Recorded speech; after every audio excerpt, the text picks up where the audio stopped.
Hey folks, Valentin the Mad here, and today we'll be looking at the character responses in the PC port of Red Dead Redemption. A very highly requested game here on the channel, and it is a pleasant surprise that the rumors about the port were indeed true. So let's get right into it and check out the messy details.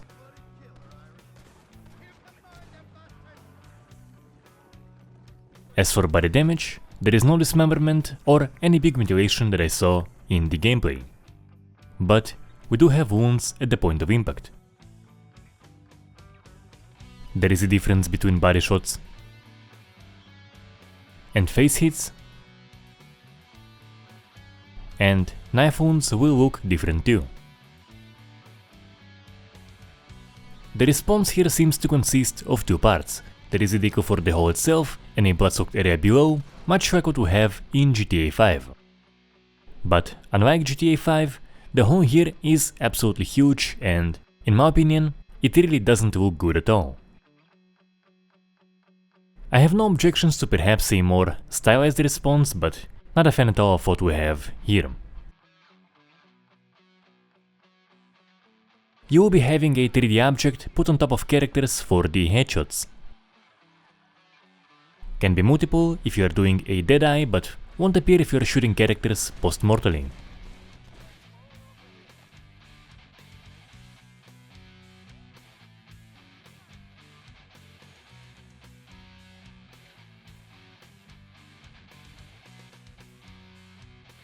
As for burning, the damage will pretty much resemble the results of a tanning salon, kind of like what we had in Soldier of Fortune 1, with a bit of an overlay to slightly spice things up.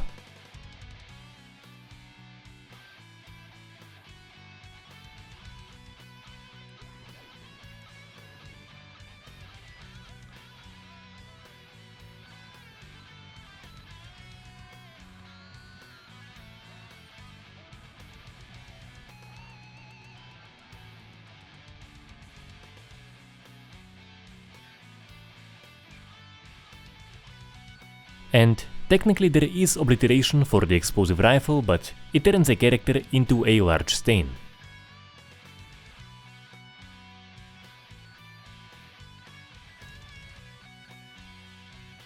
There will be chunks and bits in the particle effect, but that is the extent of it, and none of them will end up on the surroundings.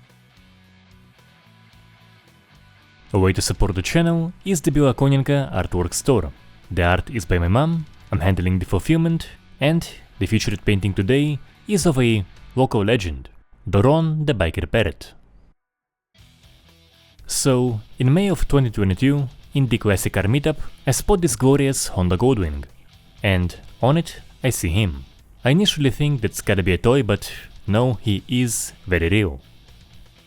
He enjoys riding with Shadow, his owner, on the shoulder up to about 100 km per hour, and above that speed he climbs down below the windshield.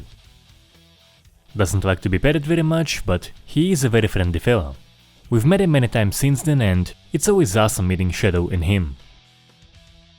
The painting came out great, and we have it available on prints as well as mugs, so that is a way to support the channel and have a piece of art with a story behind it. The links are in the description and the pinned comment. As for the blood spilling, my initial impression was that you have stains if there is a wall behind the character, and blood pools.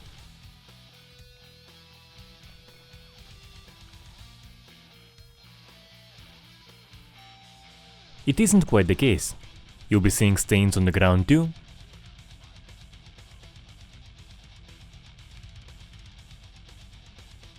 There's a difference between the ground and the wall stains.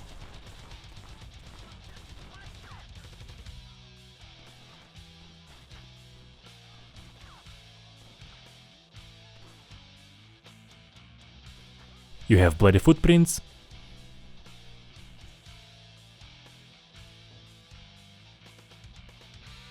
and you even have bleeding for characters who are crawling away.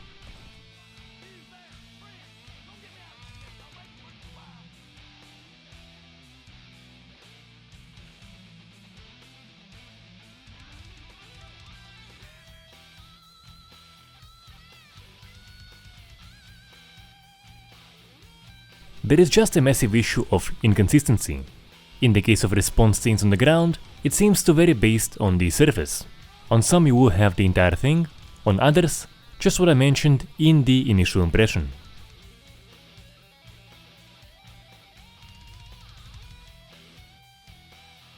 And by the way, blood pools won't always appear too.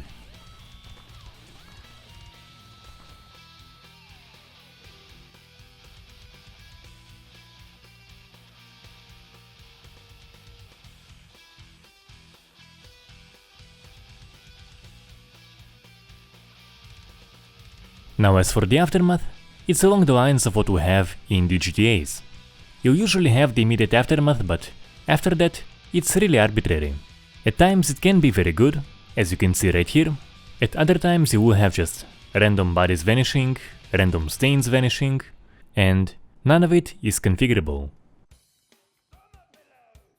Now the animation responses is where the game truly shines. First, the euphoria reactions for hits, knockovers and deaths are just awesome. For many folks it is their favorite implementation of euphoria, and yeah, I can definitely get why.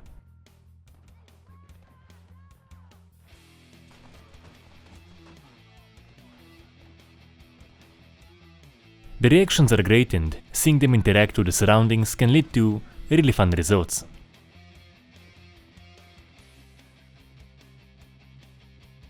Aside from those, we have a whole bunch of other responses. On arm shots, characters can lose their gun,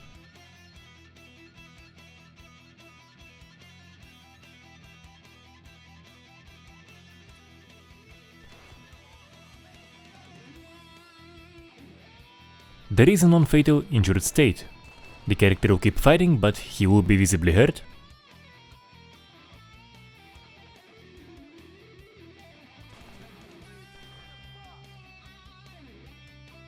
You will have an injured behavior specifically for leg shots.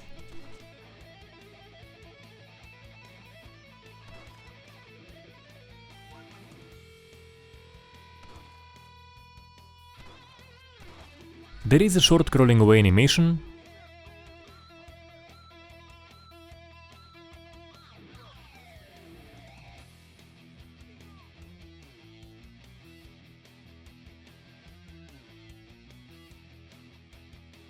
And there are finishers too. So really, great stuff all around, from the euphoria responses to a nice variety of other behaviors. And that pretty much is the key for good feedback animation-wise. Quality work in the animations themselves and variety. Can't emphasize variety enough. How many different things can happen when you shoot a character? So this as opposed to a limp ragdoll every single time or the same 4 or 5 canned death animations. It does make a difference, and it is important. In conclusion, I think that with better looking wounds, consistent blood spilling, better looks for the stains and configurable aftermaths, it would be exceptional even without any dismemberment. The mechanics are there, the animations are great, but it doesn't quite live up to its full potential in the big picture.